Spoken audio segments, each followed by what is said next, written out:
আজকের ভিডিওতে দেখাবো রুই মাছের ভর্তা বানাতে কিভাবে মাছ প্রসেস করতে হয়। প্রথমেই রসুন, কাঁচামরিচ ও শুকনো মরিচ সরিষার তেলে ভেজে নিচ্ছি।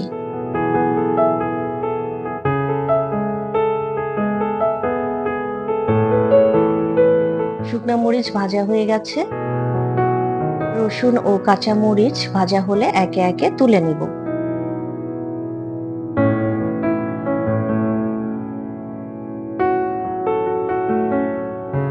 এখানে আমি 3 টুকরা রুই মাছ নিয়েছি। এখন মাছের মধ্যে হলুদের গুঁড়া, মরিচের গুঁড়া, লবণ ও লেবুর রস দিয়ে ভালো করে মাখিয়ে 20 মিনিটের জন্য রেখে দিব।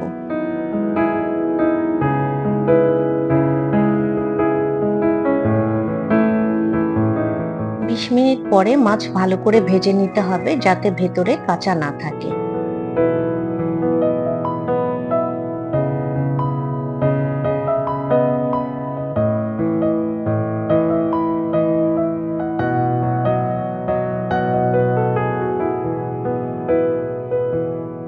মাছ ভাজা হয়ে গেছে এবং আলাদা পাত্রে সরিয়ে নিচ্ছি।